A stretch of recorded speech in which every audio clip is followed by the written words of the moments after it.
Hello, this is an unstructured exploration of some ideas that have been circulating around my mind for a while now. I'm partly inspired by a conversation that was had at a seminar recently held at the college where I was giving a talk on the philosophies of Jean Baudrillard, a French sociologist and philosopher who had ideas around, a raft of different concepts, but that particular seminar focused in on the idea of the hyper-real, that which is not real, that which is beyond reality, that transcends reality. And various questions were asked both during the seminar and by people afterwards, sending in emails and what have you, that inspired me to think down these lines and kind of consider how these ideas might be applied across into the area of paganism. Now, just a bit of general background setting to Baudrillard's ideas before trying to apply them specifically within the remit of paganism. Baudrillard was fascinated by cinema, by television, by radio, by the internet, by the ways in which we, in the mid-late 20th and 21st centuries, have swamped ourselves with all sorts of media that create a new understanding of reality that goes way beyond anything that people 200, 300, 400 years ago had. It immerses us in this strange new technological culture. And he was sort of interested in how that might inspire people to understand the world and change the way they understand the world. One of the ideas he came up with was that there are 4 stages that are gone through in the process of generating hyperreality. One leads into the next, and the last leads back into the first again, so it becomes a kind of feedback loop where it's constantly feeding into itself and becomes remarkably difficult to break as a result of that. So there is no absolutely clear starting point of this stage of interrelated ideas and no clear ending point. The example we used in the seminar was to talk about warfare and to give the idea that in modern day Britain, 21st century Britain, there were very, very few people, thankfully, and this is something to be extremely grateful for, very few people who had direct experience of being in a war zone. Obviously there are soldiers, sailors, people in the RAF, there are refugees who fled war-torn countries, and some very elderly people who will have memories of having lived through earlier wars, but they are quite few in number. The vast majority of the British population just has not been in a war, and long may that stay the case. However, although we don't have the lived reality for many people, and that's one of the 4 stages, is lived reality, what we do have is a huge industry, if we can call it that, of films and TV shows and radio plays and stage plays and computer games and all sorts of forms of entertainment which are based around the idea of war. So whether that's games like Call of Duty, or whether it's a million-and-one Hollywood films set in Second World War, First World War, Korean War, Vietnam War, etc., a whole raft of wars have been fictionalised. And there are, in 21st century Britain, there are millions and millions and millions of people who have seen fictional war. They've watched the films, they've played the games, they've maybe seen stuff on TV, gone to museums that have interactive displays in them, that kind of thing. They've engaged in fictional war, but they've not had actual war. And the point that Baudrillard was trying to make about this shift between or the relationship, shall we say, between fiction and reality, which is not a new one. I mean, you can go back to novels written in the Victorian era, in which there would be people reading those novels who had never been to Africa, who might read a story set in Africa, or people who had never been up the Amazon who might read a story set in the Amazon. So the ability to consume a form of fiction which you have no direct experience of in reality, that's nothing new. But Baudrillard says that the sheer scale of modern day technology through film and TV and the rest of it puts us into a whole different ballgame, which the Victorians were only dipping a tiny toe in. We've now gone headlong, full plunge into this pool of hyperreality. And so you have reality, and then you have fiction about reality. When it becomes hyperreality is where, according to Baudrillard, people start to struggle to tell the difference between the fiction and the reality. And that's particularly so for people who have very limited experience of reality. So if you've never been to a war zone, but you've seen 101 films about war, you might well assume, especially if these films are being sold to you, or you're playing video games that are being sold to you on the basis that they are realistic, you might take that at face value and think, well, it says it's real, therefore it must be real. The explosions look real, the blood counting out of people's wounds look real, it all looks very realistic on the screen. Realistic in the sense of you've got nothing to compare it to, because you've never actually been near a real bomb when it's exploded. You've never seen someone being horrifically wounded by shrapnel. So to you it's realistic because you don't know what to compare it to. Now it's often the case, and this is something we did mention in the seminar, that if you've got, say, a TV hospital drama and you put a doctor or a nurse in front of it, they'll watch it and they'll point out to you 50 different things that are wrong. Well, this would never happen, they don't do this, they don't do that. Likewise, there's a ton of crime shows on the telly. You put a real police officer in front of it and they'll point out to you every single thing that's wrong in that TV show. So to you, as someone who isn't a doctor, who isn't a police officer, that you've got no reality to compare it to, you might watch that show and think, oh, well, it seems real. But to somebody who has had the real experience, they'll go, well, that doesn't happen, this doesn't happen, it's not like that. They'll point out why it's flawed, so that for them it doesn't become hyper-real, because they do have the bedrock of reality to compare it to.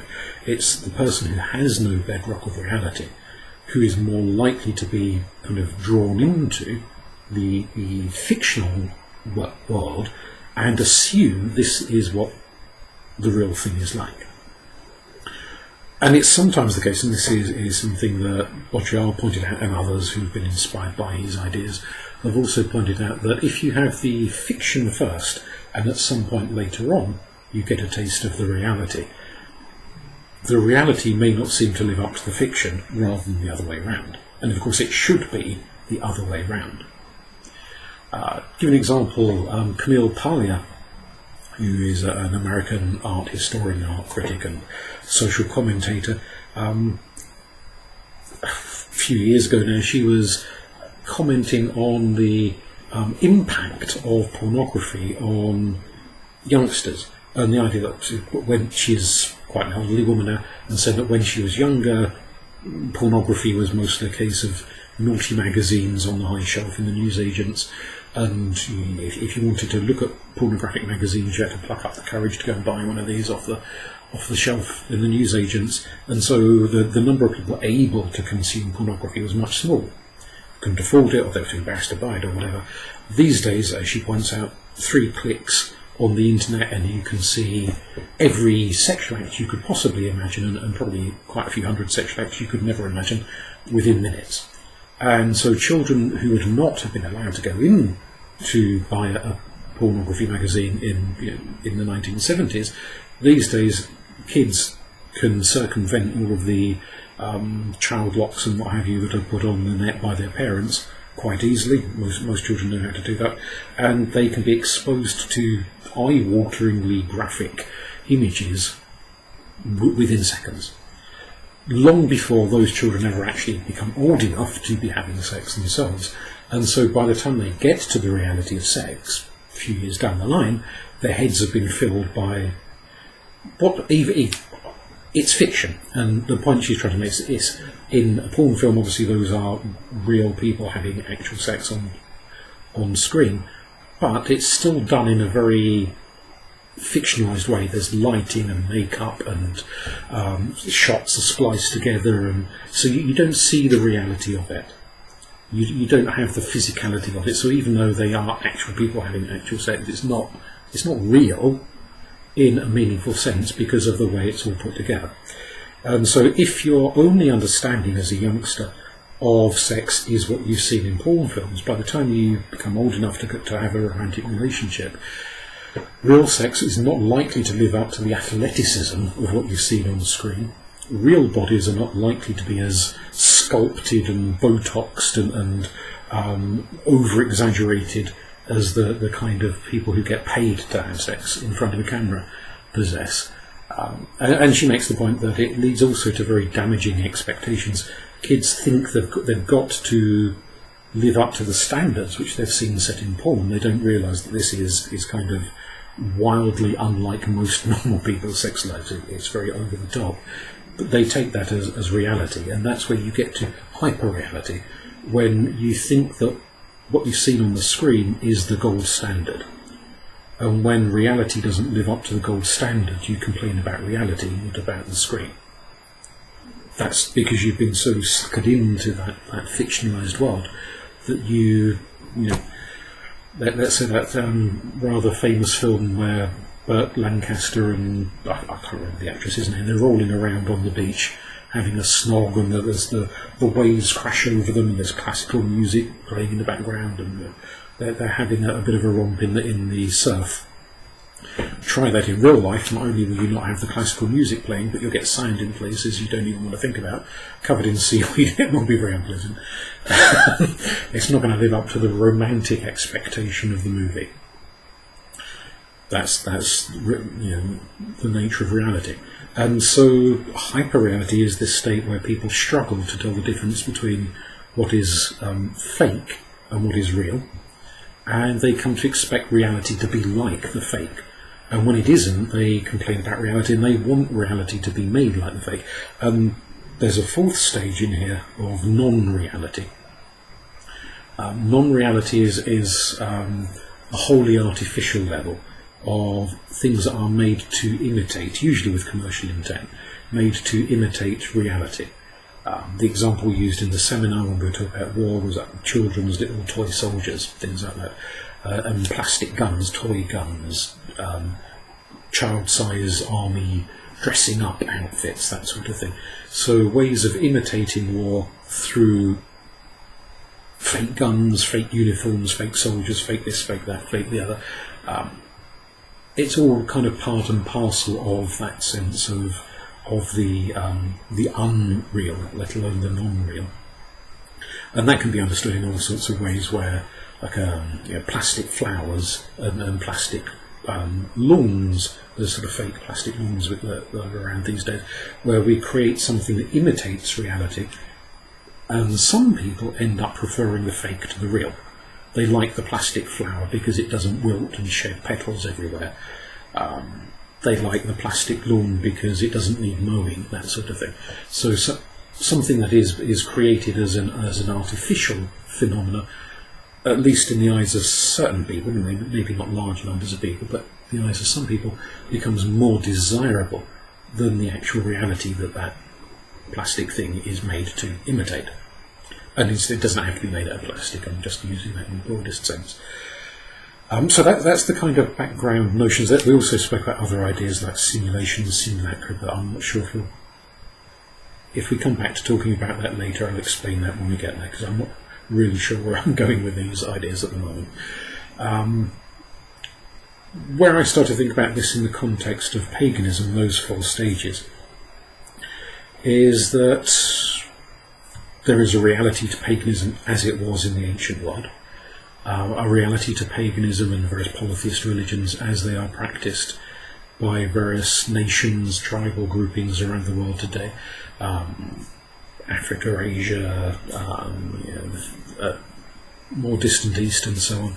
There's various communities that have a pretty much unbroken record of polytheist religion, which may have been intruded upon by missionaries from within Christianity or within Islam or within Buddhism, what have you, but has remained relatively constant. In the West, of course, thinking of Britain, we don't have that unbroken tradition. What we have is revived paganism. And revived paganism, you could argue, and this is where my mind is wandering with these ideas, is perhaps bordering on a kind of hyper-real state. and maybe is in the process of becoming more hyperreal than it was formerly. And part of that, I think, is heavily much down to the influence of mass media, because paganism, like so many other things, has a commercial appeal to it. And so we're seeing an increasing number of films and TV shows and so forth, which are geared to appeal not specifically to people who are self-identified modern-day practicing pagans, but to people who just like the eras, or like the kind of flavourings around which it was set. Now, initially, when I was first thinking about these ideas, it was more in the context of the sort of Harry Potter end of the market, and I'm not about to bitch and moan about Harry Potter because I'm a big fan, hence the Harry Potter mug. And the Harry Potter books have got nothing really whatsoever to do with paganism, despite the misgivings of some American TV evangelists. But magic does appeal. The whole idea of what is magic, what is ritual and spells and so forth, is something that overlaps with paganism in sort of a Venn diagram of mystical things. Magic and paganism have an overlap. It's not a complete marry-up, but it is an overlap. And so certainly when I was younger, there were people who had become very interested in Harry Potter, and indeed in things like Buffy the Vampire Slayer and so on, which did include characters who described themselves as Wiccans. There were various other shows around at the time which connected not necessarily to paganism as I understand it, but to magic, to mysticism, to characters from pagan folklore, magical creatures, occasionally gods and goddesses appearing in works of fiction, that sort of thing. And there were people who were quite young who got interested in the works of fiction, and then as the years rolled on, became interested in paganism. Some of them fell in love with paganism and stayed the course. Others, it was perhaps shall we say, a brief flirtation which didn't last very long, and they went on to become atheists or Christians or Buddhists or whatever it is that they went on to become. But for a while there was that sort of, if you like, the hyper-reality of somebody who's read a book, like, or watched the films like Harry Potter, where somebody waves a wand and there's a lightning bolt and there's explosions and amazing things happen. And they were almost expecting that in real paganism, because there is that element of magic and mysticism in paganism, or at least some branches of paganism at any rate. And there were people who felt a bit let down, I think, when they turned up at a pagan ritual or a pagan gathering, and whilst there may have been the odd person who did look a little bit like Dumbledore or Professor McGonagall or whoever, or Hagrid more likely these days, there were no lightning bolts coming out of the end of wands, there were no coffee cups being turned into kittens or anything like that. It was all very ordinary and prosaic, and it lacked the drama. Flash forward quite a few years, and we have other films, TV shows, Netflix series, that sort of thing, like The Vikings and Britannia, which I didn't personally like at all, but certainly appealed to some people. And whilst these are historical settings, they're not about modern paganism, they're about ancient cultures and the worship of ancient gods as part of those cultures, feature characters who are priests or priestesses or druids or whatever, dedicated to various deities and invoking different deities and so on. That whole kind of ethos has huge appeal, both to people who are already identifying as pagan, who then watch those shows, and it kind of feeds in to their own understanding of history, their own understanding of their own religion, but also people who are not pagan but maybe start to get interested in it because they like the TV show for various other reasons. A lot of it is quite glamorous and stylised, and certainly things like The Vikings have got a tremendous appeal in terms of fashion and dress and haircuts and people getting tattoos, and it has a big kind of visual commercial impact on people, be those people pagan or non-pagan. But there's lots of shows like that that feed into an ongoing understanding, both within the pagan community and amongst those who might either permanently or at least for a while be drawn towards paganism and their understanding of it, as well as their understanding of history. And again, in any historical period, whether we're talking the Vikings of the 800s, or we're talking ancient Romans, or we're talking Druids of 2,000 odd years ago, or whatever historical period, unless you happen to be a Time Lord or a very remarkably long-lived vampire, we don't have direct experience of those periods of history. What we know about them comes partly from archaeology and museums and written accounts of the contemporary period, but also, of course, very, very heavily through film and TV. And we watch programs and shows and films, and we see people in costume and people behaving in certain ways, treating each other in certain ways, recreations of historical events perhaps. And to a greater or lesser extent, people have a tendency to believe them. That the Hollywood version of history, or the BBC version of history, which is becoming as laughable, frankly, these days as the Hollywood version of history, is somehow an accurate representation. Now, some of it, for example, the costumes might be very, very well researched. The sets might be very accurately designed to reflect buildings and so forth from the time. But that doesn't mean the customs, the mannerisms, the behaviours, the attitudes, the outlooks, that they are reflective of the time, and quite frequently they're not. They're very reflective of modern day cultural values that have been transplanted into earlier periods of history. So it's not only how we understand our own religion, it's also how we understand different periods of history. That we often have a hyper-real understanding of them that owes much more to the big screen or the small screen than it does to any notion of what actually happened in those cultures, in those distant periods of history. And it sort of has this feeding in element to it. There's an Australian sociologist who writes quite extensively about religion, particularly in the context of what he terms hyper-real religion.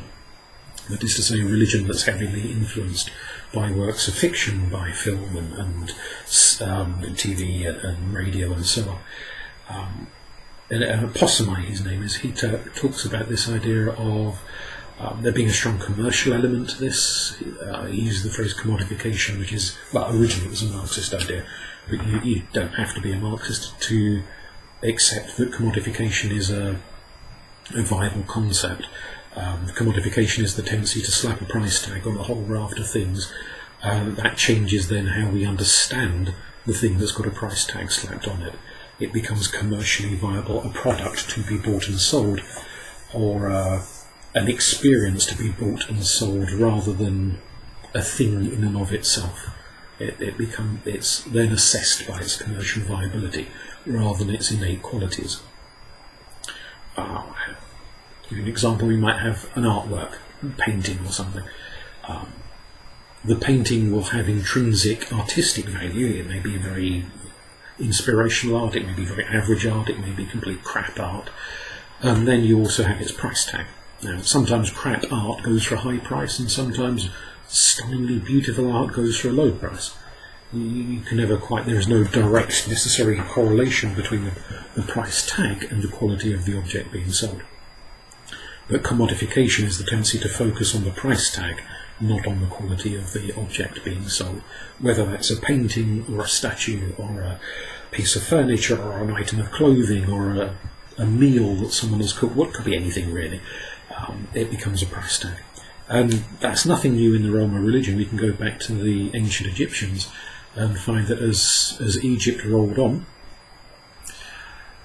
the priesthoods, or some of the priesthoods, tended to become more and more corrupted by commodification and commercialism and the desire to make money, to the point where early on in Egypt certain sacred animals, crocodiles, cats, beloved dogs, etc., were at death mummified to help provide them with an afterlife.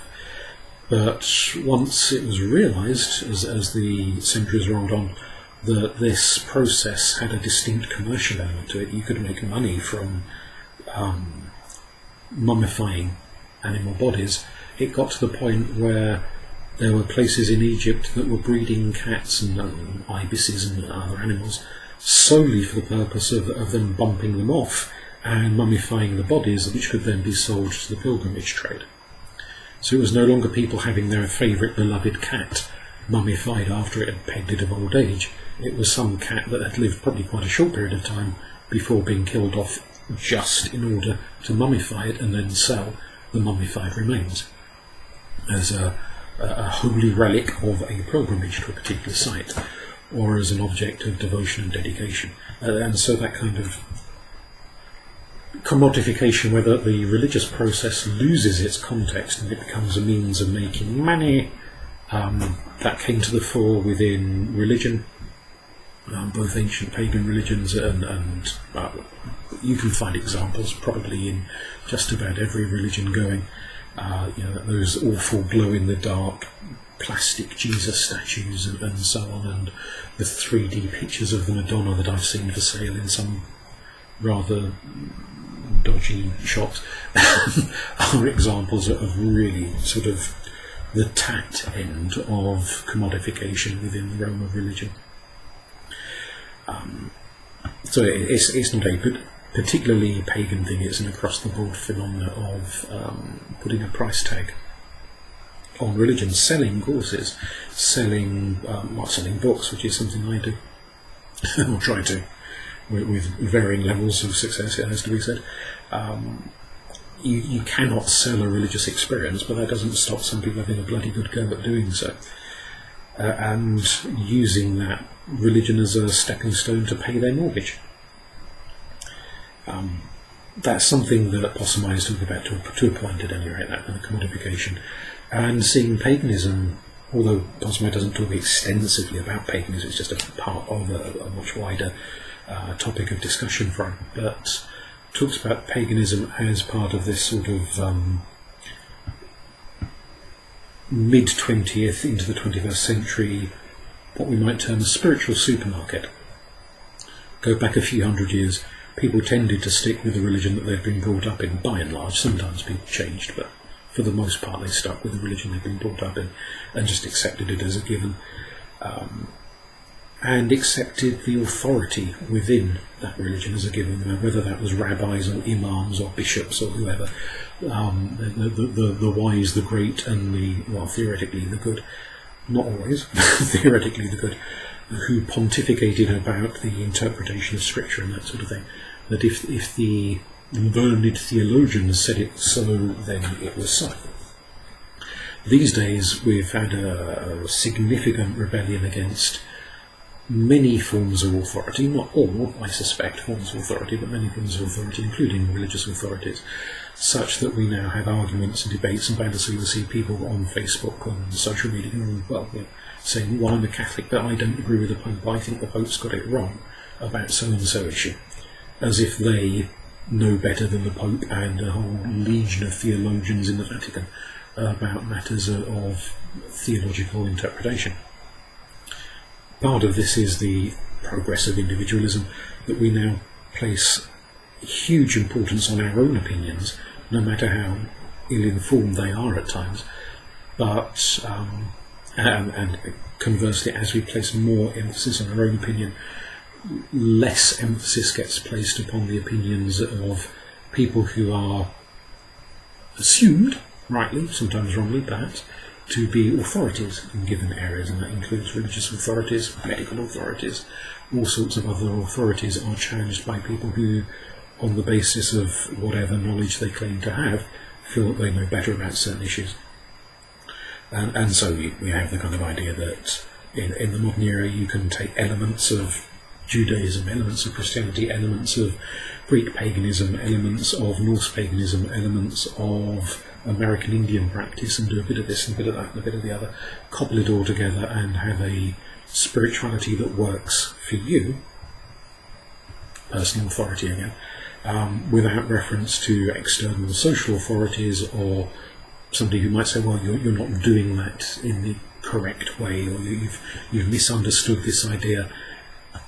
But we're more likely to say, well, it's my understanding, so I'll go along with it and I don't care what you think or what your claimed authority is upon this matter. So that sort of what the cynically minded have sometimes referred to as pick and mix approach towards spirituality, a bit of this and a bit of that and a bit of the other, and it's often pick and mix with a commercial element. and that in order to acquire an understanding, there has to be a purchasing of books, purchasing of courses, going on courses, paying to study at the feet of the guru, that kind of thing.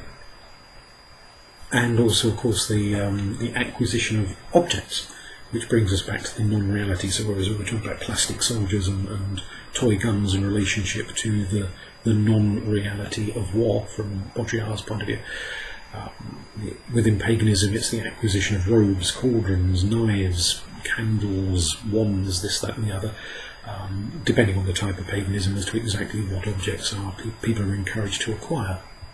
Certain types of jewellery, certain tattoos, the look that goes with that particular brand or branch of paganism, even to the point of people acquiring stuff that they don't really know what to do with. They've got it because they were told they had to have it, but they don't really know what to do with it. And then that's where we kind of, I would argue, get into perhaps a pagan version of non-reality. So somebody who's gone out and acquired a wand or acquired a cauldron, and they don't know what to do with the wand once they've got it. They'll wave it in the air, but that's about the length of it. Or they've got a cauldron that they never use for anything. It just sits there and gathers dust. It becomes kind of non-real, like a plastic soldier in a sense. It's there for the look, and because it's associated with the perceived reality, not because they necessarily have a clue what to do with it, or its function, or its purpose, or any real engagement with it. And that's not only just perhaps people who are brand new to paganism, where you can understand that they're still learning and they don't quite know the ins and outs of different things yet, but also people who've maybe been pagan for years and years and years, who have that magpie tendency to acquire things that there's no particular use for. And not to make their own or anything like that, which is perhaps a more traditional approach, but to purchase. And so there becomes that kind of commercialised element of buying your faith, buying into it. And I'd suggest going back to this issue of Baudrillard and the impact of fiction, the extent to which films, novels, TV shows, and it's probably more film than it is novels, I'd guess, because the visual tends to be a very, very powerful medium. Much more so than the written word, I think, which is a shame because I like the written word, but the visual has a huge power that people want to look the part, and so they acquire the clothing, the tattoos, the haircuts, the cosmetics, the jewellery, the objet d'art to look the part, even if they don't really know quite how to follow through and do anything with the trappings once they've got them. And to what extent let's say the artistic interpretations of people behind the camera, the dressers, the makeup artists, the hairstylists who are primping and preening the various actors who appear on camera, their ideas on where do they come from. Maybe if it's a historical drama, perhaps they look into books from museums or historical paintings or what have you to get ideas on costumes and haircuts and all the rest of it. But they're still creating an overall look that, even if some of it is based upon historical research, is still nonetheless a work of fiction. And it does create this interesting idea of the relationship between a work of fiction and what is presented as the lived reality of a religion, particularly where we think we are connecting with an ancestral past. If perhaps we're kind of brazening up front and saying, no, I've seen this film, it's a complete work of fabrication, I really liked it, and I want to recreate that. I suppose that's it's up front, it's not pretending to be anything other than what it is, that's one thing. But if we believe that by dressing in a certain way, acquiring certain objects, engaging in activities we've seen people in films or read about people in books engaging in, connects us to an ancestral reality going back hundreds, thousands, however many years. And it's not, it's connecting us to the imagination of a casting director or the imagination of a scriptwriter or the imagination of a film producer, then it's not achieving what it sets out to achieve. might give a nice warm glow for a while at least, but it's not embedding with a reality. An element I did want to talk about a little bit, but maybe I might be better to do this in a different podcast, because I realise I'm rambling all over the place, is that Baudrillard himself, obviously French, grew up within a Catholic nation with a very Catholic view of deity. Spoke about the idea of God becoming hyper-real. He was speaking within the kind of Catholic cultural context there. But you could apply that to any notion of deity from any kind of cultural background. The extent to which cinema and novels and radio plays and all the rest of it shape our understanding of what constitutes the divine. Where I'm a polytheist, so I believe there is a reality to the divine. Obviously somebody coming from an atheist background would have a very different view on that, but for me personally, I think there is a bedrock of reality to the divine, but it is filtered through our human experience. It's a recurring theme in Greek myth, which I love Greek myth, recurring theme that if you ever see Zeus or Hera or Apollo or any of the deities in their true form, you kind of explode into ash. It's just so overwhelming, you're reduced to a small pile of ash on the floor, and that's the end of you. And so when the gods come into the world, they have to take on a shape. They don't come as themselves. They turn up as a swan or a bull or a beggar or a whatever. They take on a shape, because in order for humans to experience them, they have to have this mask, because the reality of them is so overwhelming we would be incinerated. So where does that mask come from? Well, obviously in Greek myth the gods create their own mask, but they create a mask that's filtered through the understanding of the people they're appearing to. So when Zeus turns up as a beggar, he is wearing clothes that would be familiar to people of ancient Greece.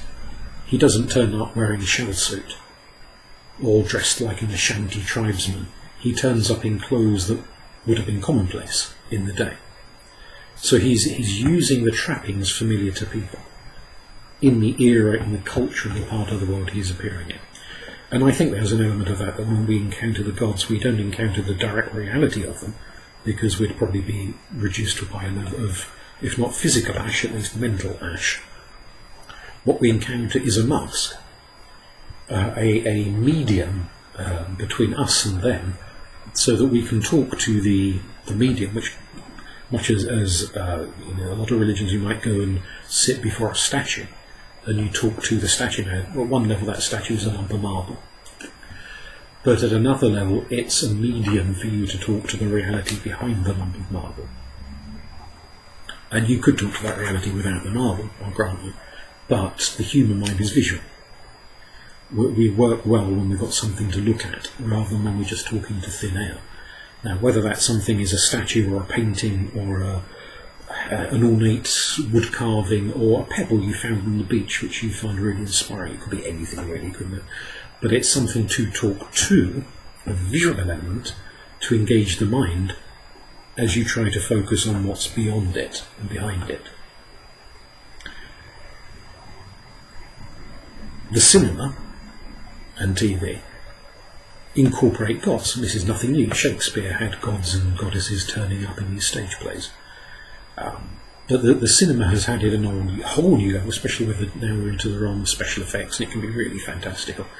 And so we have representations of deity. Sometimes they're presented as deities, sometimes they're presented as more like aliens or trans-dimensional beings who are perceived as deities by the silly humans in the film. Sometimes the images used of deity are closely allied to descriptions in ancient texts. Sometimes they have little, if anything, to do with the descriptions of images in ancient texts. So, Chris Hemsworth, acting as Thor. Not that I've got any objections to Chris Hemsworth, but Thor is nowhere in the ancient text described as blonde. He's got red hair and a red beard, and probably looks a bit more like some big burly biker than not a polished Hollywood A-lister. So the visual image used by the movie directors and the people who drew the artwork in the cartoons on which those films, superhero films, are based, has very little to do in common with the image described in ancient texts, whereas other films maybe are a bit more sticking to the original works when they're trying to find an actor or an actress or what have you to fit the image. But the idea that a lot of people have seen various ancient deities in films and TV shows, obviously played by human actors by and large, but they've seen representations of deity, more so than the number of people who have had a direct, overwhelming spiritual experience that's left them weak-kneed and on the floor, where they've really felt the presence of the divine in the room with them. Whether or not they saw anything is a separate issue, but they've felt something. There are people who have had those experiences, but not too many of them. There's a much larger number of people who've seen the actors and actresses in the films.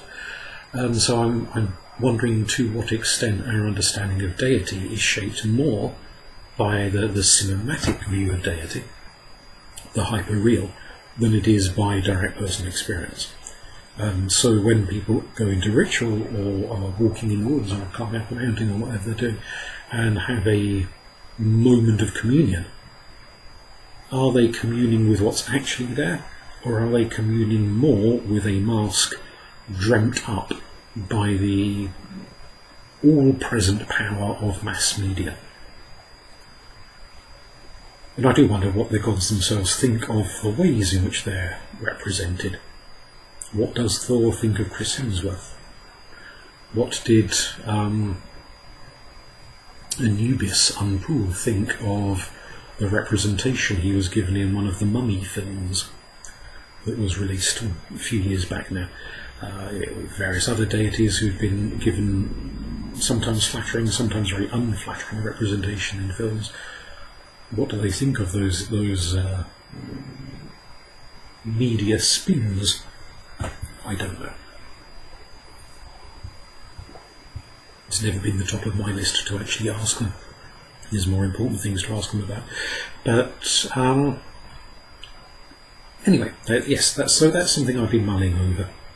It's not really leading anywhere as an argument, I appreciate, but that notion of how we engage not just with our understanding of what heathenry, Comiticism, Hellenism, Wicca, Druidry, whatever is, but also our understanding of the gods and how we perceive the deities and the role that mass media has had in that, in shaping that notion, as well as in shaping how we dress and what we buy and how we behave in community because of the impact of the media.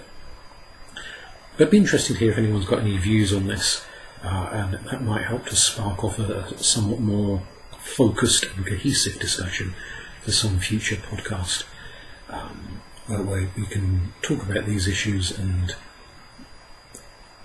come to maybe a useful conclusion rather than just a ramble, which is essentially what this has been. But I'll sign off for now and hopefully hear your views in the comments section some point in the near future. Thank you.